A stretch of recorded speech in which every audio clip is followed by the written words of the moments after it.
මේ වීඩියෝ එක බලන ඔයාට මම 100% සහතික කරලා කියනවා බැලුවට පස්සේ ඉංග්‍රීසි බෑ කියලා හැංගිලා හිටිය ඔයා ඉගෙන ගන්න පෙළඹෙනවාමයි. මම මේ වීඩියෝ එකෙන් ඔයාට ගේන්නේ සංවාද එක්ක කොහොමද ඉංග්‍රීසි කතා කරන්න ඉගෙන ගන්න කියලා.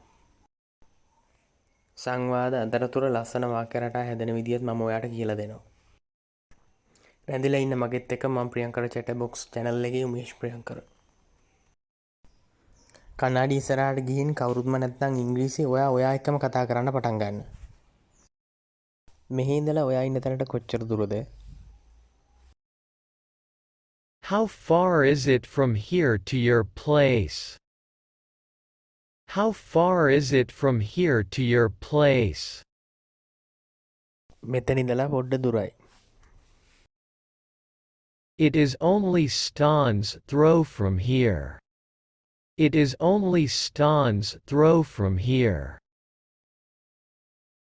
මෙතන stone's throw කියලා කියන්නේ ගලක් විසි කරන දුර. ඔයා අතට ගල් කැටයක් අරගෙන හයියෙන් විසි කරොත් වැඩි දුරක් යන්නේ නෑනේ. පහළ මීටර් 4-5 දුරින් ඔය වගේ මීටර් 10ක් 15ක් කරන ගේ වගේ දුරින් ගිහිල්ලා වැටෙනවානේ. බලන්න ඒක යොදාගෙන මේ ළඟ දුර මේ ළඟ තියෙන කියන එක මේ ප්‍රකාශ කරලා තියෙන ලස්සන. ඉතින් දැන් ඔය වාක්‍යෙම ඔයාට මේ විදිහට කියන්නත් පුළුවන්. මම වෙන ක්‍රමයක් කියලා දෙන්න කියන විදිය. මේ පයින් ඇවිදන් යන දුර. It is only a walking distance from here. It is only a walking distance from here. walking distance කියලා කියන්නේ ඇවිදන් යන දුර කියන එක තේරුම. ඔයාලට තේරෙනව නේද කොයිතරම් සරලද ලේසිද කියලා මේ වීඩියෝ එකත් එක්ක දිගටම රැඳිලා ඉන්න. ඇත්තට පයින් යන දුරක Sure. A walking distance? Sure. A walking distance? ඔව් අන්න අතන. Yes, over there. Yes, over there. දැන් ඔයා එයාගේ ගෙවල් මෙහි කියලා දන්නවා. ඒ වුණාට මේ ළඟ තියෙන කියලා දැනන් හිටියේ නෑනේ. එතකොට ඔයා කියනවා මම දැනගෙන හිටියේ නෑ. I didn't know that. I didn't know that. ඔන්න දැන් මම ලස්සන වාක්‍යයක් කියන්න හදන්නේ. ඔයාට යන්න හදිසියක් නැත්තම් ටිකක් ගොඩ වෙලා යන්න. අපි නිතර වගේ කතා කරන වාක්‍යයක් නේද ඕක. හොඳට මතක් කරලා බලන්න ඔයා. If you are not in a hurry to go, step in and go. If you are not in a hurry to go, step in and go.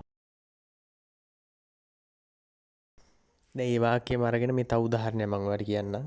දැන් ඔයාලට කියන්න ඕනේ නම් අනේ ඔයාට යන්න හදිසියක් නැත්තම් ටික වෙලාවක් ඉන්න.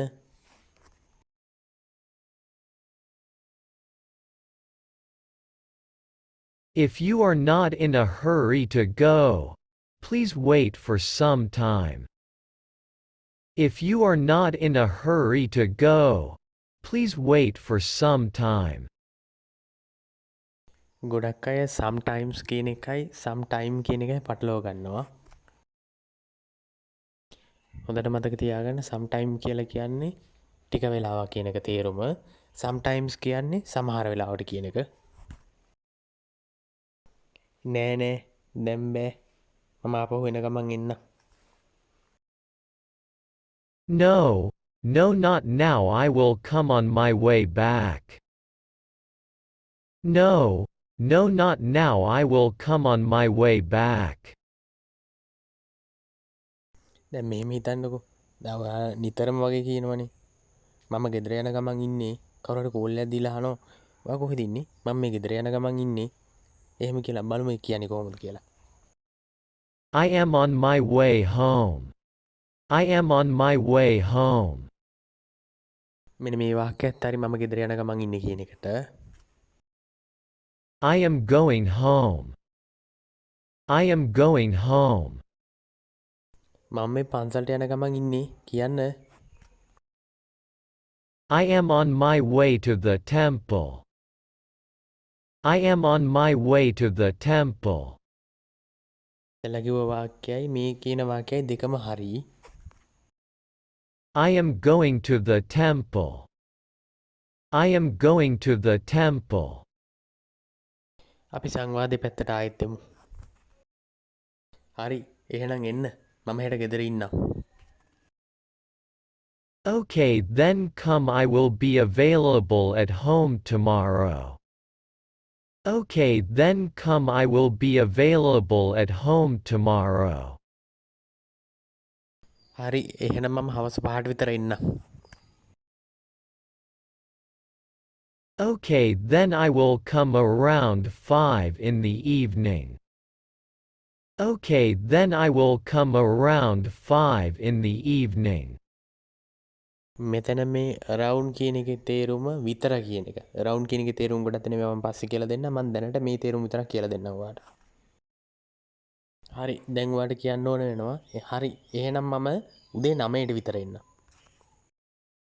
Okay, then I will come around 9 in the morning. Okay, then I will come around 9 in the morning. හරි එහෙනම් මම ඔයාලකම් බලන් ඉන්නවා. Okay, then I am waiting for you. Okay, then I am waiting for you. මම ඔයාට video එක පටන් ගද්දිම කිව්වා නේද? පොඩි සංවාදයක් ඇසුරෙන් වාක්‍ය රටා ගොඩක් නිර්මාණය කරන විදිහ මම ඔයාලට කියලා දෙනවා කියලා. දැන් ඔයාලට ඒක තේරුණා නේද කොහොමද මේක වෙන්නේ කියලා?